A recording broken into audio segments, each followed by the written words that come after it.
everybody, welcome back to Happily Hester After. So we have been trying to get pregnant for a little over 3 years now, and when people find out that we're trying to get pregnant, or not even that, but when they find out that we are married, one of their first reactions is to start asking questions. Where the baby at? Yeah. All right. Basically. But in today's society, there are so many women who are dealing with different issues, infertility, they've been dealing with loss, it, but we're being more aware of it. But the most important thing now is bringing more awareness to it, because there are so many women that are suffering and struggling and triggered by things that you might not think are really big deals to say. So we have compiled a list of some things that you probably should not say. The list of things you should not say to people who are trying to get pregnant. Let's start the list. Have you tried? No duh. I'm married. Well, no. They'll be like, oh, have you tried acupuncture? Have you tried putting your legs up against the wall afterwards? Have you tried all of these different little methods? And while you think that you may be being helpful, most of the time they are things that we have tried. I don't know if this is on the list, but I did this. Maybe this will work for you. Okay, great. Doesn't work for everybody, and sometimes it can be a very sore topic. I cannot tell you how many times I put my feet up on the wall. It's not that big of a deal. Kids are a hassle anyway. I mean, I understand. That's a big one. That's a huge one. Because why do you want kids anyway? A lot of people explain it to us like this. Well, I mean, look, you guys are young, and they try to kind of sidestep. Well, listen, you guys are young anyway. Take your time, enjoy each other. This is a great time for you. Listen, our first child that let's be honest, the first time she got pregnant was not necessarily on purpose. And I'll tell you why. What happened was we wanted kids, however, we didn't know at that very moment that she was pregnant. We had literally It wasn't just actually on started purpose. entertaining the idea. We were entertaining the idea of her getting pregnant. Obviously, we're married and we have unprotected sex, so it happened, but it wasn't necessarily on our mind. One day she said, I'm ready to be pregnant. And surprise, surprise, she already was. So the point that we're making is we lost that child. So you're telling us, hey, kids are a hassle anyway. Bro, we know that. But listen, what's happening in our lives right now is that we're basically trying to get back on this parent train that we had to get kicked off of because we lost our tickets. I don't know what analogy you want to use, but just imagine you're doing something and you're somewhere and then you're not anymore. You know what I'm saying? That's hurtful. So we understand kids can be a hassle. I mean, anything's but that doesn't take away the desire to have kids. Marriage is a hassle, and believe me, marriage is a hassle. Hey, a car is a hassle, but anyway. You know? Okay, let's keep going. When is the next baby coming? Now, this is for people who already have a child, or even with us, because we've lost two. They'll be like, oh, when are you gonna get pregnant again? Right. How do I know when? I have no idea. Am I God? Like, what? Right. Oh, yeah, the baby's gonna come in September of 2020. Like, what? Oh, here's a good one. A friend of mine was trying, and then poof, all of a sudden, okay, listen, I get it. I am so happy for them. I know your friend used healing crystals and put them up her vagina, but listen, everyone's different. It don't work like that, man. It doesn't work. And Christians out there, please listen. Prayer and fasting is great, but it doesn't miraculously make anything happen like that. It makes you feel better, but it doesn't take away the pain of wanting something so bad and then all of a sudden, period. And it doesn't make and then all of a sudden, and all that doesn't make it suddenly happen just because you're doing it.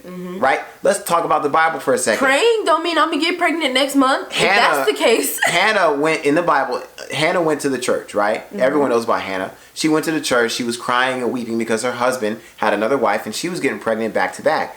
Just because Hannah got the blessing to have a child doesn't mean she walked out that door and had a child the next day. They said within a year, right? So just because you fast and pray doesn't mean it suddenly happens. So for those of you out there who are super Christian and spiritual, understand that, please. It doesn't just suddenly, miraculously, poof, happen out of nowhere. Everything takes time, right? Even if it's God's time. And we love hearing your friends' testimonies, but you kind of have to know when to give those things. Oh, I got one. How to say it. Don't worry, it'll happen soon. 3 years later. Nothing. Don't always say that. See, what you're doing when you say stuff like that is you're giving a guarantee. It will happen soon. Some people die without ever having kids. You don't know that. Okay, so stop saying that. You can say, I pray that it'll happen. What you're doing is you're giving a guarantee. Don't guarantee anybody anything will happen soon. I've met a couple who didn't have kids for 20 years after being told it'll happen soon.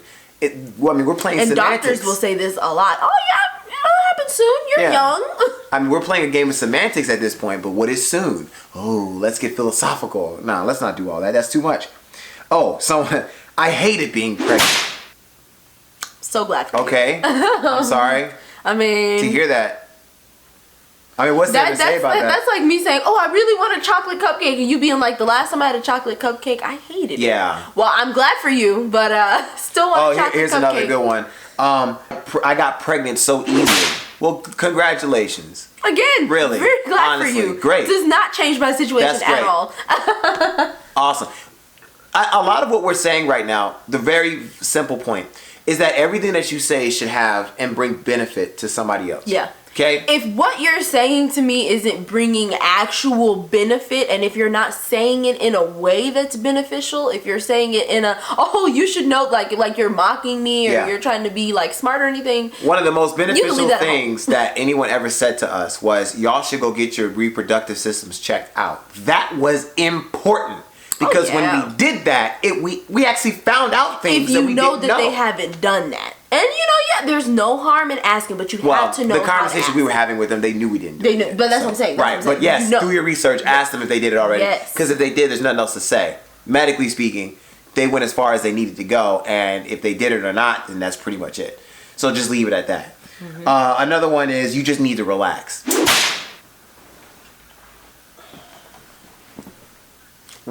What benefit does that bring? You just need to relax. Just stop thinking about it. If you don't think about it, it'll happen. I tried that in college. You know what happened? I failed the test. Yep. If you just don't think about it, it'll happen. Don't think about the test. Yeah. Just relax. Just relax. Don't study for it. Don't do anything. You're just fine. Walk in there with no information. No. That's not how it works. If I relax about it, and I get what you're trying to say. What you're trying to say is don't keep your mind on it all day and night. But the thing is, when you want and you desire something, you're not going to just stop thinking about it. I mean, you can try not to stress about it, but you're not going to stop thinking about it. Yeah. And we understand what you're trying to say. Yeah. But you're simply... But it's about the way you say it. Yeah. There is always a doctor. Obviously. But if you don't know this, a little bit of information... she's turning 23 in December. I'm turning 25 in January. Did you know that you actually can't even start the adoption process until you're 25? We've been dealing with infertility for 3 years, which means if someone said this to us in the first year of our infertility struggle, it literally means nothing. Yeah. Because I can't even do it. Yeah. I can't even adopt at that age. I was 20. I mean, but also 21? just because I know that there's a such thing as adoption doesn't mean that I don't want to feel a baby growing inside of me. Doesn't mean that we don't want to, Right. And we are definitely strong believers in adoption. We want to do it. We're probably going to. We're planning on it. But we also want to actually go through that process. Yeah. Don't worry about it. You've got plenty of time. Once again, there are women that have died without ever being able to give birth because there is a story about a YouTuber lady. I forget her name. However, she was on her way to the fertility clinic because her and her boyfriend wanted to start trying. And she actually ended up getting hit by a truck and dying that day on her way to the fertility clinic. Stop saying things like that because you don't know how much time someone has. You don't know how much time there is. And also you have to realize as a woman, when you're first born, you're born with all of the eggs that you will ever have. That's it. Like, when you lose those eggs, those eggs are done with. So while it's true that a woman who is 28 has a higher chance of getting pregnant than somebody who's 34 because they've lost less eggs, once you have been trying for over a year, they're both going to be considered infertile. And every time you have a period, you realize you're dropping an egg, right? And a useless egg that wasn't fertilized or anything. Which means if you add up the amount of time you've been trying to the amount of time that is currently been passed, you can add up how many eggs have been lost already. Some women can wait until they're 34. Some women end up having to have their uteruses removed by the time they're 33. Uteri. Plural is uteri. But you never know. Also, do you know how many eggs my wife has? What if she just ran out last month ago? You have no idea. See, you say things like this, but in trying to comfort somebody, you're giving misinformation. Mm-hmm. You have no idea what they got left. You have no idea how much time they have left. You have no idea what's going on. Just don't say that because you don't know. I'm gonna skip a couple of these because they pretty much reiterate like, don't worry, or like don't stop worrying. If you guys stop trying, it'll happen, whatever. But one that I did hear and I thought was actually semi-important was your husband shoots blanks. Now I didn't hear that directly to me. I've heard people insinuate that, but I actually did have to still go to the doctor and go do research myself to make sure I wasn't, which is important. As soon as people find out that you are dealing with infertility or it's taking you a while to get pregnant, they immediately look at the guy and they're like... They immediately look at, okay, actually I lied. I have heard this at work. I work around a lot of men. So the moment they hear you're not having kids, they think, well, your balls don't work. That's basically what they think. And so I was worried about this, and I did have a lot of anxiety. About 2 years ago, I went to go get a fertility check, and they said that my sperm count was low to the point where they felt like it was a necessity to do IVF with my wife. Then when I went back, they said, oh, actually, the numbers are pretty normal. So, listen, even with that... But also, don't assign blame. It is nobody's fault. That's a good point. A woman could be dealing with PCOS or endometriosis. A man could be dealing with male factor. But regardless, all it takes is one. And all it takes... Like, God can do anything. God can make somebody who had their uterus removed pregnant. Like, and the thing is, we've had 2 pregnancies so far. Which means I'm obviously not shooting blanks. It only takes 1 sperm. So even if I was shooting blanks and I was only 1 sperm per ejaculate, I mean, that's only 1 week. But assigning blame literally does not do anything but make somebody feel bad. That's it. And it's like, why would you want to do that? It doesn't do any good. Why are you even talking to me if you want to make me or my husband feel bad? Now listen, you guys stay tuned because we do have another list coming up soon about things that you can say. So this isn't just beating people up. If you said something like this, that is okay. Forgive yourself and move on. Yes, work on being a little bit more sensitive because you never know what people are going through. Automatically assuming that everybody is like you or that everybody is super fertile and it's not realistic because there are so many women that deal with this. So and so many men because there's men on YouTube. Yes. You can go do your own research. They have 0 sperm. Yes. 0. Meaning they cannot produce anything. They have sperm that are useless. Yep. Meaning that the morphology is completely off and they cannot, even if they do have sperm, cannot produce. So you got to be careful what you say and how you say it. So definitely keep tuned. Make sure that you hit that subscribe button and make sure that you hit that bell button so that you can receive notifications whenever we post new videos. Oh, by the way. Because we are, like I said, going to be trying to do one about things that you can say. Yeah, and YouTube has changed up the way you guys do the bell button. So pay attention. When you click the bell button, click personalize. I don't know why YouTube changed it up again, but they did. So just keep that in mind, okay? Yes. And that's it. Anyway, thank you guys so much for watching this video. Make sure you comment below. Let us know your thoughts and opinions and all of that. Opinions.